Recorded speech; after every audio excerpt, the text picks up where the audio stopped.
At New U headquarters, the captured Kane is inspected by Octavius. It seems that though Kane is experiencing some degradation, he isn't decaying like all of Jackal's new clones. Lizard thinks he has a solution, but Otto is not interested in turning everyone into reptiles. Connors doesn't like that, and goes to play with his family. Octavius says that's his problem. Human entanglements always get in the way of pure science. Of course, that all changes when Anna is brought into Otto's lab. While she is disgusted to see him, Otto professes his love instantly, saying he fought his way back to life for her. He worries that she might not like him back in his original form, and ponders taking a Peter Parker body if that will please her. Anna tries to call for help, but Otto says that will not work. The base is shielded from external frequencies, from radio sequences to radioactive waves, which he believes actually accounts for why the clones don't degrade as quickly in New U compared to the outside world. Anna calms down and they realize perhaps they can use this knowledge to find a means to slow the clone's degradation. Anna might not care for Otto anymore or what he did to her life, but his mind is amazing. Meanwhile, Peter agrees to go with Ben to New U's other headquarters, the Transamerica building. It fits with this whole Egyptian theme he has going on right now. There, the clones are establishing base once again, and Ben introduces Peter to Haven. Everyone ever lost during Spider-Man's career is here. Jackal insists this is a wonderful, perfect world he is creating. Gwen greets Peter, saying she remembers everything, and forgives him. Jonah also sees Spider-Man, and both men share a look at each other, quite warily. They promise they each know what they are doing, and Peter realizes this is all a lie. Ben isn't going to bring back Uncle Ben. He would have done so already if he could. But they both know if he did, Ben would never approve of this. He might have the power, he might have the means, but he has no responsibility. All of you. Kill him. The villains are all too eager to do so, assuming the Jackal will bring Peter back as a clone under his control. However, Ben simply states he already has someone to take Peter's place. Peter begins to fight, joined by the Prowler. Though he might be a clone, he knows that anyone trying to kill Spidey is definitely a bad guy. In Otto's lab, Jackal arrives.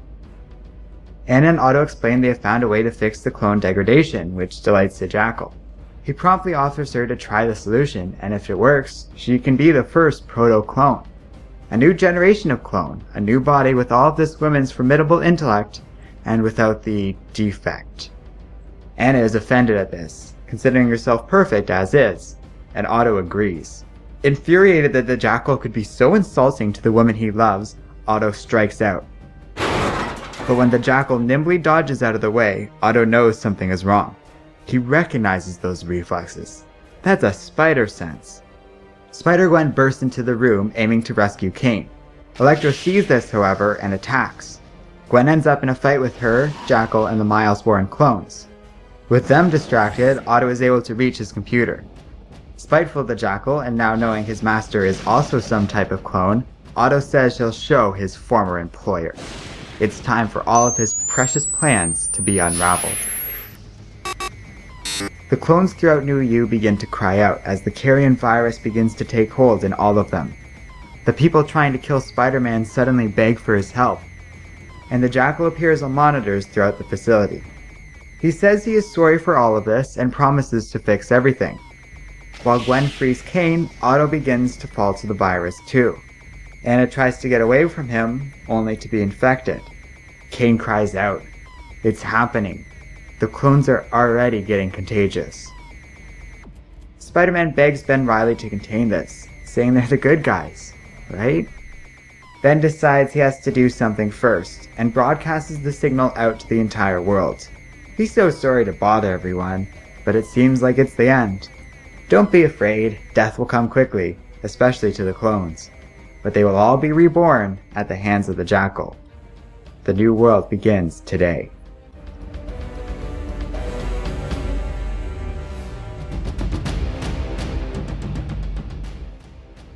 Hello and welcome to Comic Island. My name is Arden, and this is my recap and review of Clone Conspiracy number 4, Well, we've had a lot of fun with this series. Okay, that's a lie. But here we are with issue 4. I have not made my feelings about Clone Conspiracy secret. Issue 4 doesn't really buck the trend either, but I will say this one does have some great aspects to it. As always, Chung does a great job with pencils, while the rest of the art team nicely inked and colored this thing. The art is so good, I feel I need to go out of my way to praise it every issue because it deserves that praise. From facial expressions to certain details like Peter's costume still being roughed up, they do a great job and should be recognized for it. There's also some really solid moments in the writing. Like I was hoping for last issue, we actually get that reunion between Anna and Otto, and it's just kind of cool to see how much Octavius changes in her presence. Where he had up until now kind of gone back to his villainous ways, her showing up kind of brings Otto back to his Superior Spider-Man days almost immediately, and he essentially sacrificed himself in an attempt to either save her or at the very least defend her honor. There's something very touching about that. The Prowler also had a good moment here, and I do like that aspect of the story. The clones aren't evil, a lot of them very clearly believed in what they were doing, they were just kind of misled by the Jackal.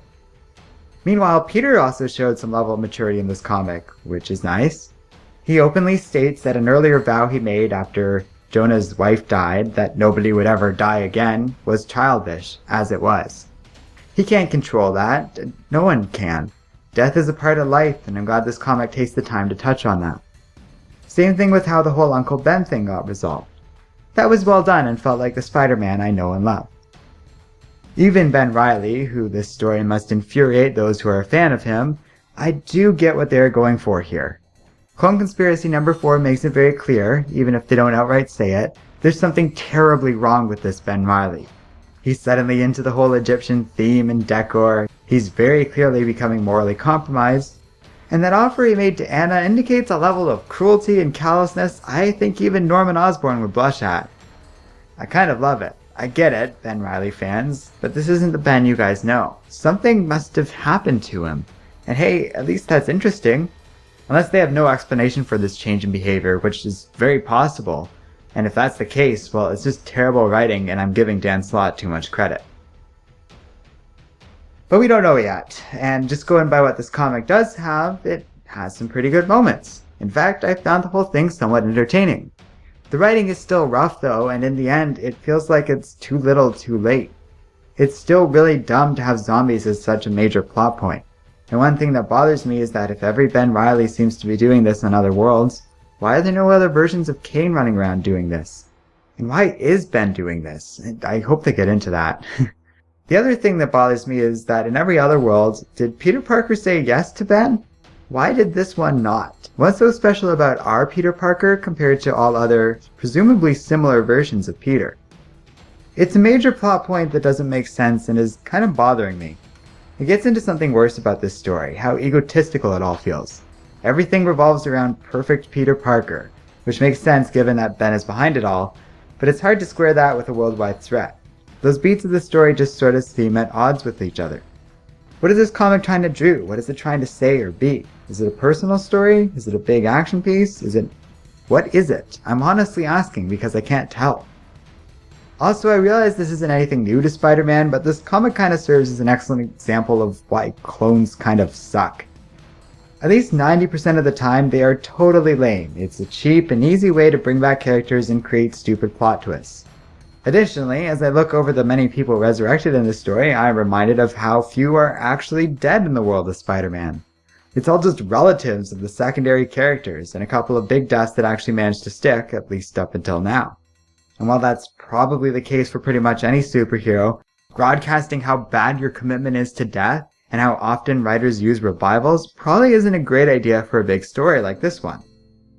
Finally, there's one last thing that really cements my opinion of this story. There's only one issue left, thank goodness, and nothing meaningful has happened yet. There's been a lot of cliffhangers and plot twists, but so far we have a bunch of zombie clones, an old character that's completely lost his mind, and that's about it. Peter hasn't really changed or learned anything. I guess there was the lesson in here, but that isn't development. You can't just have characters say how they feel. That makes me feel angry. So unless all the zombie clones somehow survive all of this, which would be narratively cheap, there really hasn't been any progress in Spider-Man's story. All they've done really is troll people, With Gwen Stacy, Uncle Ben, and Ben Reilly, they basically deliberately baited the audience with potential moments to try and scare us into thinking they might do something stupid with these characters and grab headlines in an attempt to sell comics, is my guess. And that's not okay. So no, issue number 4 of Clone Conspiracy might have offered more than a couple of the other issues, but certainly not enough to change the comic's momentum or lack of it. I do not like this story, and I still struggle to understand why some people seem to. It feels so cynical and pointless to me. But that's just my opinion. Let me know in the comments section below what you guys think. I'm really curious where everyone's head is on this one, because I'm just having trouble looking across the aisle and seeing what people like in this stuff. Anyways, thank you for watching this video, and if you like Comic Island, check out our Patreon page in the video description. Donors get cool perks and a say in the videos we make. Finally, don't forget to like, subscribe, and keep reading comics.